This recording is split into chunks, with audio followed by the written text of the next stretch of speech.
And I looked, and behold, a pale horse. And his name that sat upon him was Death, and hell followed with him. And power was given unto them over the fourth part of the earth, to kill with sword, and with hunger, and with the beasts of the earth. Book of Revelation, chapter 6, verse 8. There have been many related sequential coincidences all throughout my life, incidents that by themselves would have led nowhere. Statistically, the odds against the same or a related sequence of events happening to one individual are astronomically high. It is this series of incidents that have convinced me that God has had a hand in my life. I do not believe in fate. I do not believe in accidents. I cannot and will not accept the theory that long sequences of unrelated accidents determine world events. It is inconceivable that those with power and wealth would not band together with a common bond, a common interest, and a long-range plan to decide and direct the future of the world. For those with the resources to do otherwise would be totally irresponsible. I know that I would be the first to organize a conspiracy to control the outcome of the future if I were such a person and a conspiracy did not yet exist.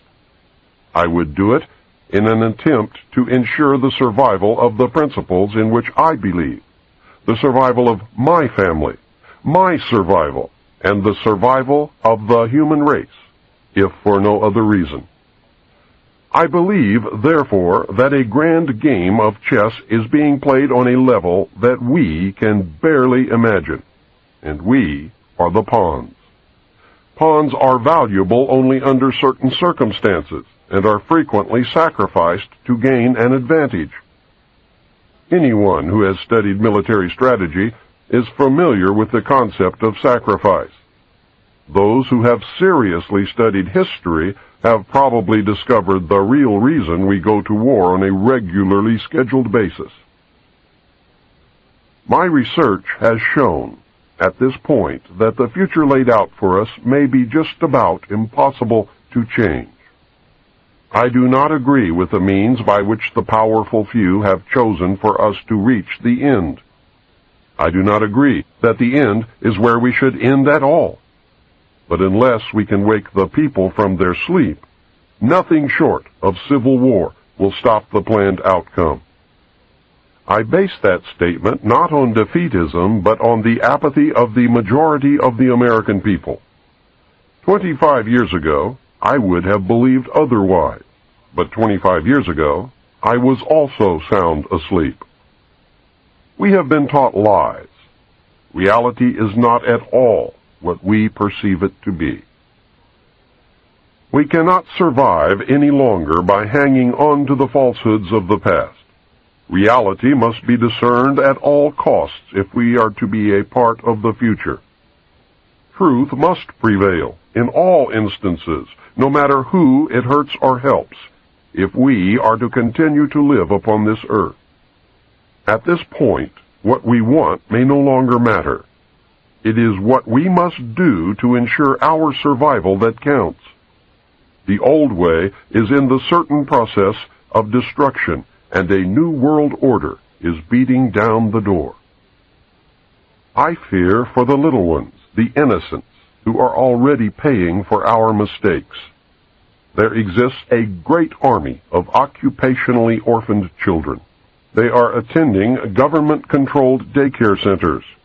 There are latchkey kids who are running wild in the streets, and the lopsided, emotionally wounded children of single welfare mothers, born only for the sake of more money in the monthly check.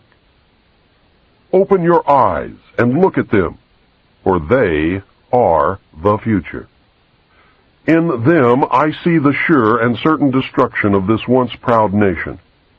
In their vacant eyes, I see the death of freedom. They carry with them a great emptiness, and someone will surely pay a great price for their suffering.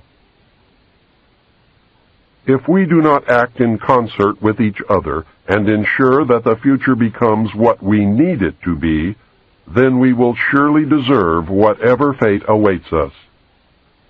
I believe with all my heart that God put me in places and in positions throughout my life so that I would be able to deliver this warning to His people. I pray that I have been worthy and that I have done my job. From the time a person leaves its mother's womb, its every effort is directed toward building, maintaining, and withdrawing into artificial wombs various sorts of substitute protective devices or shells. The objective of these artificial wombs is to provide a stable environment for both stable and unstable activity, to provide a shelter for the evolutionary processes of growth and maturity, in effect, survival, to provide security for freedom, and to provide defensive protection for offensive activity. This is equally true of both the general public and the elite. However, there is a definite difference in the way each of these classes go about the solution of problems. The primary reason why the individual citizens of a country create a political structure is a subconscious wish or desire to perpetuate their own dependency relationship of childhood. Simply put, they want a human God to eliminate all risk from their life, pat them on the head, kiss their bruises, put a chicken on every dinner table, clothe their bodies, tuck them into bed at night, and tell them that everything will be all right when they wake up in the morning. This public demand is incredible, so the human God, the politician, meets incredibility with incredibility by promising the world and delivering nothing. So who is the bigger liar, the public or the Godfather? This public behavior is surrender born of fear, laziness, and expediency. It is the basis of the welfare state as a strategic weapon, useful against a disgusting public. Most people want to be able to subdue and or kill other human beings which disturb their daily lives, but they do not want to have to cope with the moral and religious issues which such an overt act on their part might raise. Therefore, they assign the dirty work to others, including their own children, so as to keep the blood off their own hands. They rave about the humane treatment of animals, and then sit down to a delicious hamburger from a whitewashed slaughterhouse down the street and out of sight. But even more hypocritical, they pay taxes to finance a professional association of hitmen, collectively called politicians, and then complain about corruption in government. Again, most people want to be free to do things, but they are afraid to fail. The fear of failure is manifested in irresponsibility, and especially in delegating those personal responsibilities to others where success is uncertain or carries possible or created liabilities which the person is not prepared to accept. They want authority, but they will not accept responsibility or liability, so they hire politicians to face reality for them. The people hire the politicians so that the people can, 1, obtain security without managing it, 2, obtain action without thinking about it, 3, inflict theft, injury, and death upon others without having to contemplate either life or death, 4, avoid responsibility for their own intentions, 5, obtain the benefits of reality and science without exerting themselves in the discipline of facing or learning either of these things.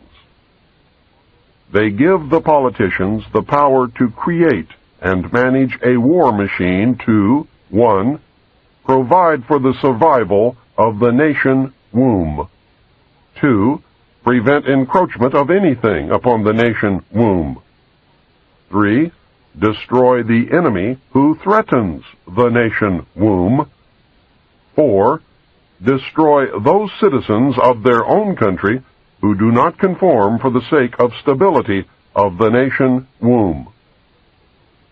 Politicians hold many quasi-military jobs, the lowest being the police, which are soldiers, the attorneys and the CPAs next, who are spies and saboteurs, and the judges who shout the orders and run the closed union military shop for whatever the market will bear.